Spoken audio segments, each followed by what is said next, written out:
Hi, this is Michael Hart of Elim Counselling Services, and today I would like to speak on the topic of godly grief. I have looked at the scriptures and I have come up with 4 points that I think are compatible with how grief was handled in the scripture. The first thing that I find is that grief in the scripture involved tears. We are told that when Jesus' friend Lazarus died, that Jesus wept. I think there is a tendency in some Christian circles to see tears as a sign of weakness.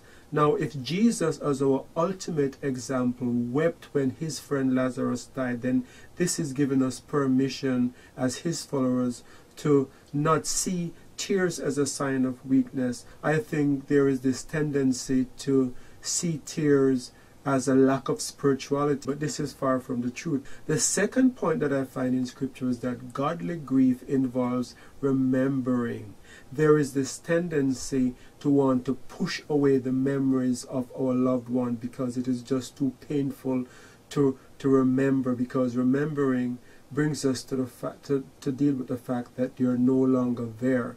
But godly grief involves remembering. When Jesus was about to leave this world, one of the final things he said to his disciples is that when they meet, they were supposed to break bread in remembrance of him.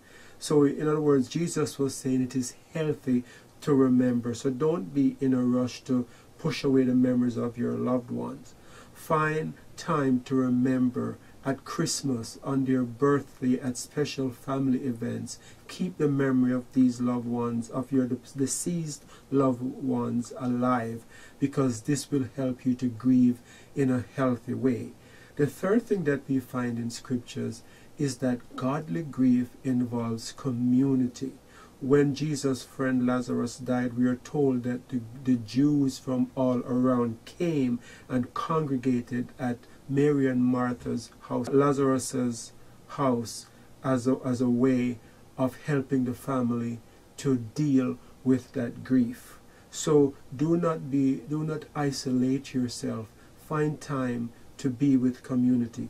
Community can help you to do things that you're not able to do because you're overwhelmed with grief. But the fourth point I find in scripture, this might sound contradictory to what I have said before, but godly grief also involves time alone. When Jesus' friend John the Baptist died, we are told that Jesus departed from the crowd into a solitary place. So godly grief also involves time alone. To grieve properly, you need time to rest, you need time to get in touch with those pain alone and to process how you're feeling. Community can be helpful in some ways, but we need to balance that time between community and between time alone. So again, the four points are: number one, tears are healthy. It's not a sign of spiritual weakness. Number two, don't be in a rush to forget the loved one. Keep the memories of those loved ones alive. Find family, develop family tradition that deals with the death of that loved one, and keep the memory of that loved one in mind. The third thing in scripture is that godly grief involves the coming together of community. Do not grieve in isolation.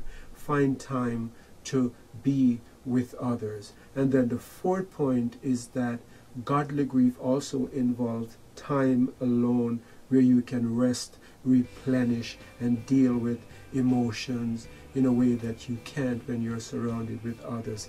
So keep these 4 points in mind, and you will get through grieving in a healthy way. Thank you very much for listening. This is Michael Hart of Elim Counselling Services.